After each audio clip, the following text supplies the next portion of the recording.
Welcome to the next episode of the Existential Files. Oh, lovely. Oh, hello there. Who are you? Hello, Matt. How are you doing? Matthew, sorry. Hello, Matt. Hello, dear Sir Matthew. How are you doing? Hello, Louie. Louie, so we are going to talk. Today happens to be St. Valentine's Day. I did get my card in the post, thank you. You're very welcome. It's from a secret admirer. Yep. So we thought we might talk a little bit about this idea of, in quotes, love. Ooh. Was that a bit of a shiver? This idea of love, because again, I feel as I'm in a room again with a whiteboard. So when I'm in a whiteboard, I like to kind of write things on it. So what do we mean by this idea of love? Because of course, the idea of Valentine's Day, it's a celebration of love. Love typically for a partner, maybe, but love in its different ways. So I thought it might be quite a nice, interesting opportunity to say a little bit about what do we mean by this concept of love? Can we throw any light upon it? Perhaps explore it from a so-called existential perspective. Okay. So Louie, yeah. what's your take on love? What does this word mean to you? Well, it should come as no surprise to listeners that I have my little own take on it. And I'm going to begin with a little bit of evolution, because that's where I always start with these things. And for me, I've been having this little practice talk on the toilet very regularly. And I always start with the question, why do babies grip? Matt, can you answer me that question? Because you've obviously had babies and you know that they grip, obviously. So the word in the answer I want to put back to you is it's a reflex. Right. Is that the word you're looking for? But that's kind of what and so I'm going to ask, why do babies have that reflex? There you go. Can you give me the answer to that one? Why do they have the reflex? Because it's a helpful thing to have. It's useful. Why might it be useful? I mean, this is to safety, because if they let go of something, they may fall and hurt themselves. Okay, well, we're primates, and our ancestors were arboreal. They lived in the trees, and so when a mother is carrying a baby in the trees, if the baby grips on, it's more likely to survive. And so you can see that in an environment where babies fall out of trees and they hit their heads and die, the babies that fall out of the trees don't have offspring. They don't grow up. They don't have babies. So those genes for not gripping are not passed on into the next generation. The babies that gripped the mother's fur, which survived into adulthood and passed on genes for gripping. So we can see that it can evolve genes for gripping when your ancestors are living in trees. And that's why human babies grip, because our ancestors lived in trees. Now, for me, love is a psychological, emotional form of gripping. So that, when the very first type of love that has evolved is love between a mother and a baby. And mother and a baby love is a way of ensuring that mothers keep hold of their babies. That is something that has obviously means that babies don't get left behind, and therefore, babies that get left behind again don't breed, don't grow up, don't breed, don't pass on genes for not loving. And loving genes, which look after the baby, are passed into the next generation, and therefore the very first love is the love of a mother and a baby. And what has happened over successive generations is that the specificity of that relationship has kind of blurred. And so we've taken this initial love between a mother and a baby, and it's become to be transferred onto other objects, perhaps first kin. And we've talked before about, why, it might be good for animals to look after their kin, and because they share a certain complement of genetic material. But also, partners and romantic love, again, is a continual blurring of that initial relationship. So, I mean, from one perspective, or from my perspective, say, the reason why we have love in the first place is a blurring of an adapted behavior. Okay, and the adapted behavior being the gripping, the emotional gripping. Okay, concept of emotional gripping, as in that's the transference of the blurring of the original specific action to other things. love is initially evolves as an emotional gripping. It's akin to the physical gripping of a baby gripping onto the mother's fur. It's a kind of psychological gripping, you know, and it over time it blurs and then transfers onto other objects.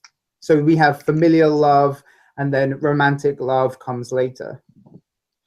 So you're seeing, so again, a key word there from that perspective, it's a form of gripping, it's of holding on to something that from a genetic perspective, there's a value being able to grip and make sure you hold on to and protect, looked after this other, whether it's a child, eventually it may be transferred to a romantic partner, sibling, whoever it might be.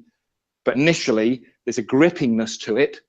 And it's the term we've used to describe that actually the reflex is one which is helpful to maintain and pass on genes and so on. And that's how it's evolved.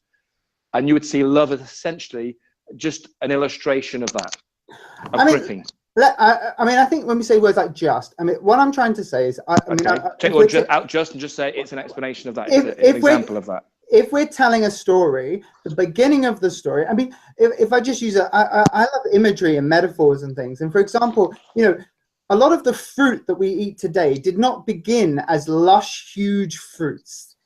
Over many, many generations, we have selectively evolved them into the fruits that we recognize today. And if you go back and look at what they originally evolved as, you know, they did not look anything like the fruits we eat today. And love, the original evolution of love is between a mother and a child, a mother and an offspring. And it's a way of making sure that mothers do not leave behind their babies. Now, where that goes from that point, well, that is a different story. It's a complex story. And in terms of its existential love and romantic love, well, it's a different level of the story. But I mean, starting the story at the beginning, I see love as being a kind of gripping, emotional gripping between a baby and a mother. Where we go from that point, well, that's a story of you know, we can talk about and so maybe talk about that then. So even if we start from that perspective, and sure. Maybe some listeners saying, well, I wouldn't necessarily start from that place, but that's where we're starting. We're starting from where we are. So seeing it as something which is an example of or an illustration of an emotional gripping, as in I'm trying to think of one organism holding on to another organism or maintaining, because the other term I was thinking of as you talked about this idea of the love that we see, in quotes, the love that we see between a mother and a child. In psychological terms, we talk this idea of attachment. Mm-hmm. Attachment theory is one in which we explore the kinds of psychological, emotional, whatever attachments that parents separately have with their offspring, and which ones seem to be so-called secure attachments versus insecure attachments, or less secure attachments, and how that impacts a child's development. So there's been a number of years of research and theorizing about the importance of the early attachments a child may have in relation to their parent can affect also the kinds of relationships they have down the line.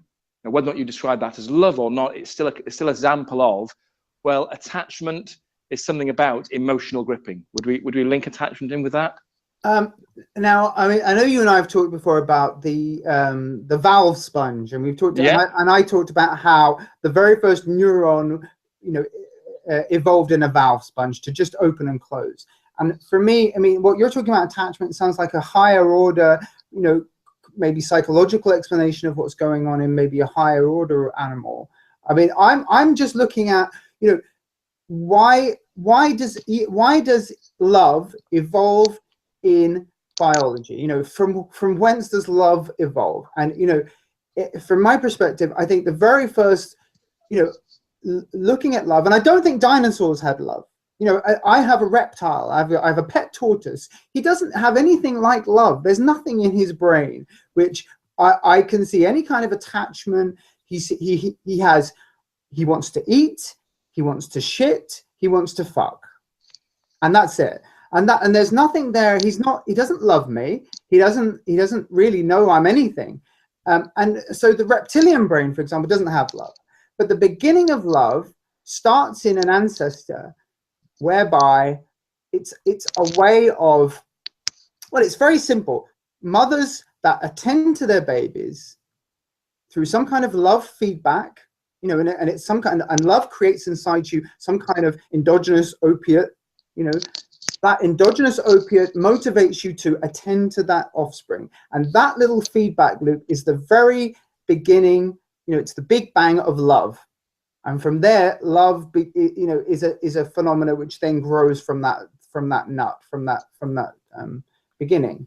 Okay, and I'm relatively comfortable with that. I'm happy to just take that on board and say, okay, if we do it from an evolutionary perspective, that's where you have to go back and see some of these things. You mentioned the Valentines. I do remember of something that sat with me, and that was very much at the time talking about kind of being open and closed. It was a very simple mechanism. Is that right? Yeah, if it was open, it would allow water or fluid or whatever in. Closed wouldn't. In the context, and then I think you were talking about that and contrasting that with my discussion of this idea of so-called attachment, which is, yes, a very much higher order psychological term that looks at how we may see relationships between people in humans. Just remind me of, clarify why the mention of the vowel sponge there, just to contrast, to say, well, actually, if you go back to early life forms, what you're talking about there, Matthew, doesn't really make sense. And from an evolutionary perspective, we've got to look back to kind of some so-called simpler life forms to understand how these ideas have at least begun and where they've evolved from. I mean, I'm looking at where, like I said, love begins somewhere in the evolutionary history of life on this planet. There must be a point where love becomes something that can be identified, and for me, it is in the mother and the offspring, probably in some kind of mammal, you know, and that it is a form of. And because evolution, a lot of times evolution is very mechanical. So if you imagine that back in those days, you know, these creatures, there are two different phenotypes, you know, two different genes. One of them is a attend to your baby love gene. The other one is it doesn't attend to your baby, you know, just carry on like it's normal, which is what reptiles do. And, you know, which one is going to be more successful? And we can see that, yes, reptiles are very successful because they lay hundreds of eggs, and then lots of those eggs die, lots of those offspring die. Mammals lay a lot less, have a lot less offspring, so that they need to invest in those offspring for them to reach adulthood and to survive and reproduce. So that, therefore, this leave your offspring alone only works when you produce lots of offspring. As soon as you have a very small number of offspring, you have to start attending to them. And again, this is the very beginning of love, where you have these little offsprings, these fetuses that can't really be looked after, can't look after themselves like a reptile can. And so it's like, as I say, endogenous opiates are released in the brain to ensure that the mother is attending to this offspring. And this is what I consider to be the beginning of love. And it's a very simple process. It's mechanical almost.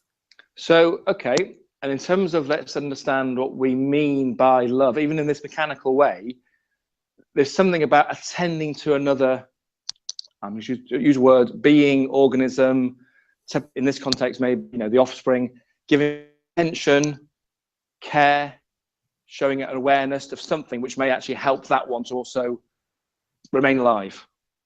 Yeah, I mean, is that well, I mean, at least are you happy with that kind of description of what love might include? Well, I mean, when we're hungry, we feel pain, no?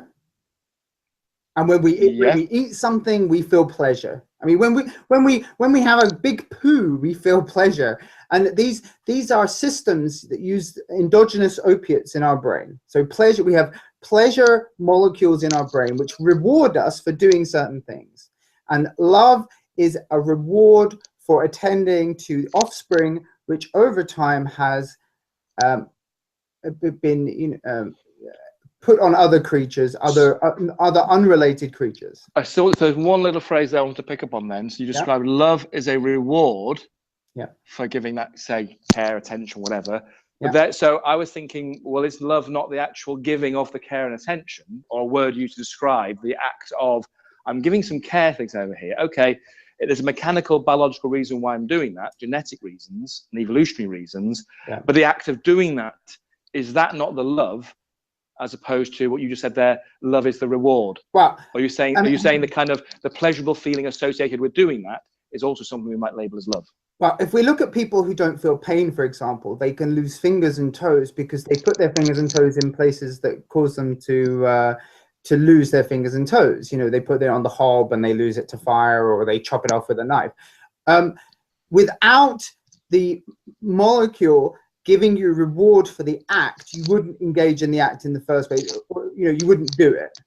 So what happens is, I think, is that the reward, love is a reward system, and it's, you do need the other side of it as well. Without a baby, and you know, you see them on nature programs when the mother loses the baby and she carries it around for a while and then she lets go of it, because at some point, you know, it's not, there isn't the thing to love. It also isn't adaptive to continue loving something which is dead, for example.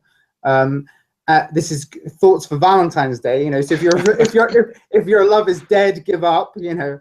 But you know, I'm not romanticizing anything here. I mean, it is that much we can agree on. It's romanticizing anything. You know, it's a reward feedback loop. Absolutely, so a reward feedback loop. So another way of saying that, there is give and there is take in it. There is something about letting something out and taking something in. Well, I need to giving attention over here to this thing over here, whatever it might be, whether it's a person, an animal, a plant, or whatever it might be, and there'll be something I will get in return, whether it's a pleasurable feeling, either some also reciprocal care, something where, you know, or in the sense of, by doing this, my genetics will be able to continue because this other example that includes my own genes is also being looked after. What is the genetic side of it? I remember reading a great book many years ago, Elaine Morgan's Descent of the Child, which is, and some of her stuff is slightly controversial, but you know, and she makes the point that what the baby wants is every single bit of the mother. You know, if the baby could just suck everything out of the mother, that's what the baby wants. But the mother has her own wants, that is to have, maybe not put all their eggs in one basket and to have other children maybe, so that the mother can only give so much attention to the baby before she decides it's going against her own genetic, you know, needs. And so, you know, the relationship between a mother and baby is this, it's almost like a parasite versus a host. You know, you don't want to kill the parasite, you don't want to kill the host, otherwise, you know, you're both going to die. So, and the same is true with love. You know, it's a loop that has to be adaptive. As soon as it's not adaptive, then it isn't going to be, you know, party to the processes of evolution anymore. And which, again, a lot of this may not apply to human beings, though we may use the constituent parts. I mean, love is still an endogenous opiate feedback loop. I mean, when I love somebody, when I feel in love, I am, you know, it is a pleasurable experience. It isn't a negative experience. I mean, although love can have negative parts to it, I think at its base, it is a physiological feeling. So I think we've now come up with a useful, given it is Valentine's Day, yeah. And then if people would like to think of things they might want to write into a Valentine's Day card, I think perhaps the best so far could be, don't kill a parasite, don't kill the host. Yes, that's lovely. Maybe some tea, maybe some toast. Don't kill a parasite, don't kill the host. Oh, and on that, Matthew. Note, well, there you go. And that comes from the heart there, Louie. Maybe just pause on that one for now. So sure. We wish everybody a happy Valentine's Day. Happy Valentine's Day. Got you in the mood. We'll catch up later. So thanks, Louie. Thank you for that. Yeah, thank you, Matthew. Bye-bye. Bye-bye.